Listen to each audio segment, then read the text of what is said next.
Hey guys, this is Pharaoh 2091, and welcome back to Let's Play Apollo Justice Ace Attorney.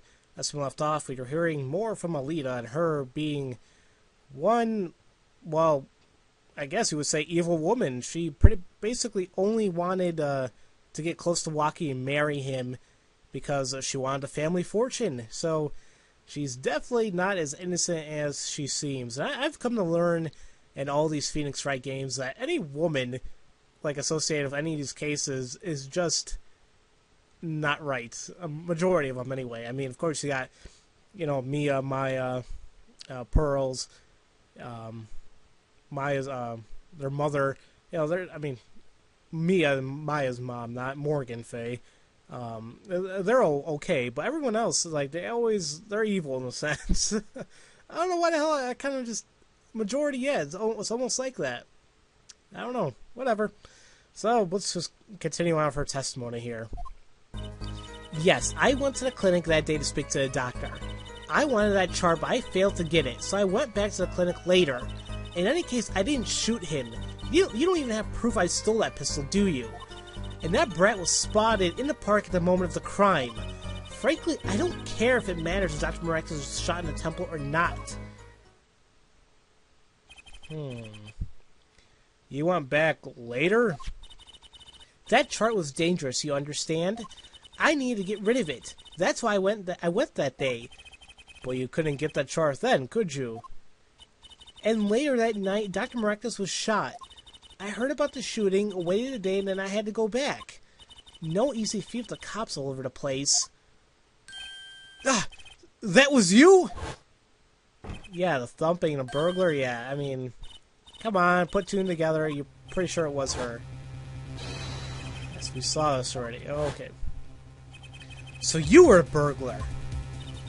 That was you two? If only I had one more minute. Then I could have opened that safe and gotten the chart. What? That's trespassing. And brazen at that. Oh, is this a trial for trespassing now? Besides, you can't blame a girl for wanting to protect herself. They're gangsters, you know. In any case, Mr. Justice, your cross-examination. Admitting the little crime to avoid the big one, eh? Yeah, didn't, what's his name, didn't Look At Me do that when he tried, instead of trying to be found guilty for murder, he's going to be found guilty for a mask-to-mask? Same little technique going on there, okay. So, something kind of caught me off guard. She says that it doesn't really matter.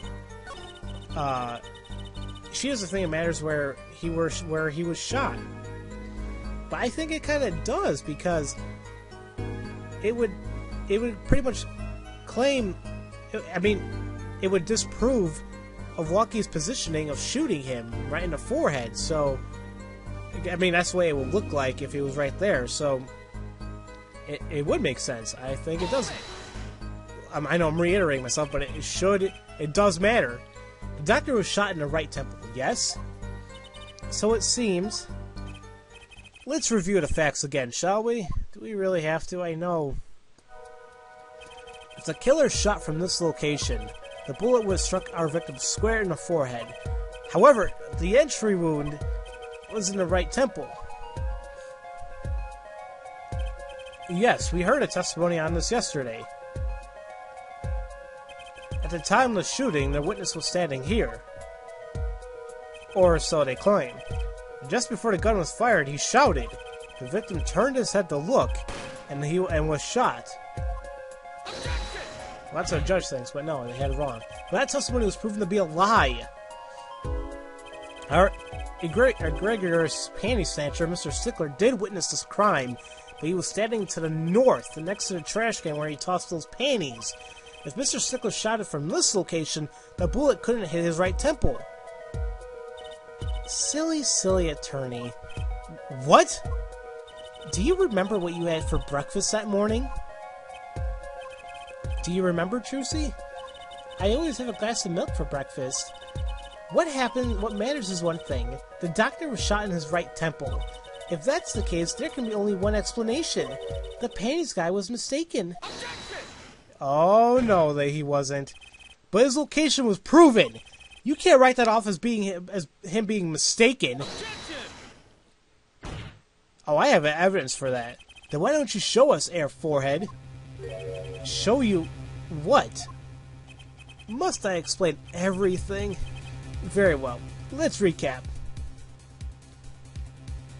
If the witness panties guy was standing to the north, then where was the shooter standing?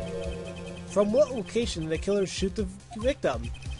But wait, if the witness was standing there, then how could anyone shoot the victim in the right temple? I merely laid out the facts for us. It is up to the one possessing the shiny forehead to show us. If you can, that is. Waki Kataki was standing at the killer mark, was the stickler at the witness mark, and of course Pal Maractus at the victim mark. Let's hear what the defense has to say. Where was the killer standing when he shot the victim? Well, it can't be any of these marks because we know for a fact, even taking his footprint analysis, Waki was at the killer mark and Stickler or Wesley was at the witness mark. So that means that in order to get shot in the right forehead, or I mean the right temple, they had to be someplace else. As the facts stand now, we can't explain this crime without contradicting ourselves at some point. But I know why. The real killer shot from an entirely different location. What are you talking about? I don't see any other place. Apparently, Mr. Justice does. Let's hear it. Where in the park did the killer shoot the victim from? What's going on? It's time to raise the roof. And the stakes. Eh? Penalties are such frightening things, don't you think? Yeah. But what if they were a bit more terrifying? No, don't make it longer. Is that the only solo you know how to do? Oh yeah, he made it better. Like so. Double penalty! Air Forehead wishes to take us in a new direction? Then he must be ready for the challenges ahead. Challenge accepted. Like a boss. It's justice time. Are you sure, Apollo? The key is the witness, Mr. Stickler's. The key is the witness, Mr. Stickler's testimony. If we believe that and we know where he stood, and the victim turned when he shouted, there's only one place the killer could have been. The killer shot the victim from here. And the only place that would make sense, well, it's the noodle stand, because, I mean, think about it. Where else could they have shot and it hit the right temple? So it's going boom like that. The only place I would have been would, well, the noodle stand. I believe we all owe a debt of gratitude to Miss Alita here. What do you mean? Thanks to you, we had a chance to review the crime. And this time, we were prepared. We know that Wesley Sticker was telling the truth. We should have listened to him from the beginning. Wesley Sticker was standing next to the trash can when he saw the two men. And there goes the whole 3D aspect thing again. He shouted just as he told us in testimony. And the victim turned to look into his direction. A shot was fired. The victim was hit in the right temple. Oh no. Oh yes. Which direction was his right temple facing at that moment? That's right, towards the noodle stand. Okay, but how does that make sense? Order! Order! Order! I mean, is he saying that someone was hiding in there? So you're saying the killer was inside the noodle stand? Let's think about this a bit more, shall we? You said the killer was inside the noodle stand, which would mean the victim, Dr. Maractus, came to the park wheeling his own murderer in the cart behind him. This is the most ridiculous thing I've ever heard. I think you've noticed if you're pulling someone along. There's something we should worry about before that. Why was he pulling the noodle stand in the first place? Let's deal with our problems one at a time, shall we? Someone was hiding in the stand. We have not come this far to talk about possibilities. Let's talk about proof, baby. Show us evidence to prove someone was in that stand. Can I prove that? You want evidence that someone was in that stand? Well, oh, too bad. No, I've got it. I've got it right here. Intriguing. Let's see what you've got. Show us proof that someone was hiding in the noodle stand. Now, if you guys remember, when we were taking those footprint analysis, you know that there was one... What the hell? There you go. You notice there was a one single footprint near the noodle stand. And it was these pair of slippers. And we know that that pair of slippers was worn by Alita because that toe print matched the sandals. So, if it was right near the toe print... I mean, right near the noodle stand, that must mean that... Well, it could be that very easily that someone actually got out of the noodle stand from there with those slippers. So, boom! The Miraculous Clinic, and they're covered with paint. These slippers were found in a trash can near a crime scene. And a single slipper print was found at the scene. Right next to the noodle stand. Ah! Oh, and Alita? Your toe print was found in the left slipper. Ugh! In other words, this is proof you were inside that noodle stand! Oh yeah, here it comes, guys. No! Yeah, there we go. And the music kicks in. Now you get pumped up. Yet there was only one slipper mark found at the scene. Can this be called a footprint in good faith? Observe the diagram. A parked pathway runs right next to the slipper mark. A slipper wouldn't leave a trace on a cobblestone path. Yet you still cannot say this is a footprint, yeah? Why not? You have an impression left by a single slipper. What if it was on a stand that simply fell to the ground? That's just dumb! One more thing. A noodle stand is typically cluttered with tools in a noodle making trade. There's no room for a person to ride in there. You have a point. Could someone have read it in that stand? Apollo, I think I might be onto something. I think I figured out one of our pieces of evidence. In order to make room in the stand, some things would have to be, well, taken out. Well, Mr. Justice, do you have proof that someone could have hidden in the stand? I can prove one thing. Someone did scheme to clear that space in that stand. And easy enough, it will be that bowl. Because it was... Remember how it was found inside the Miraculous Clinic? It was all over the ground. So that means that someone actually took them all out and put them there to make room. This is a noodle bowl from the stolen Eldune's Noodles noodle stand. Yes, and what about it? We discovered a large quantity of these bowls yesterday in the lobby of the Miraculous Clinic. A large quantity of noodle bowls in the victim's clinic?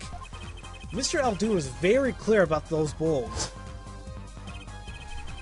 And yeah, see, so without that stand, oh, my bowls were in there too. Yet the bowls were removed. That night, there was space inside that noodle stand. Space created at the Miraculous Clinic, no less. Right around the time that you were there, Miss Alita.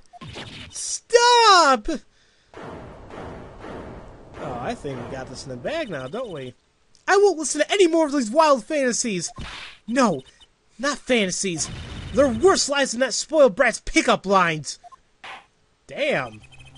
I would like to remind the witness of her current status here. This court does not consider you entirely innocent. Show me an innocent. I'll show you a fairy tale. In any case, the defense has somehow made its point. The witness has made had both a motive and opportunity to kill Dr. Miraculous. More fairy tales. This whole trial is a fairy tale.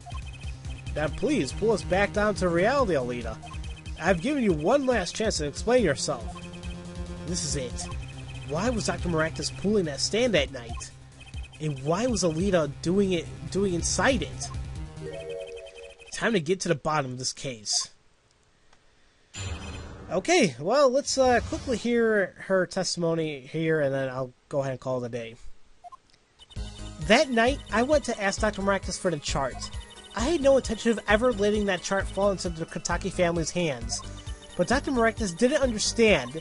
For some reason, he thought the Kritakis had sent me. So I gave up and went home. All I did was talk to him. You know about the botched operation. So you try to get rid of that chart to save yourself. I won't make excuses. And I did warn the good doctor. I gave him a chance. I told him that Brad got his health checkup report.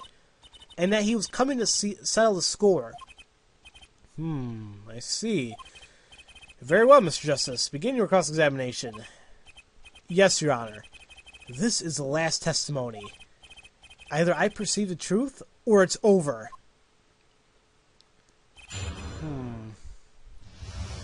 Okay.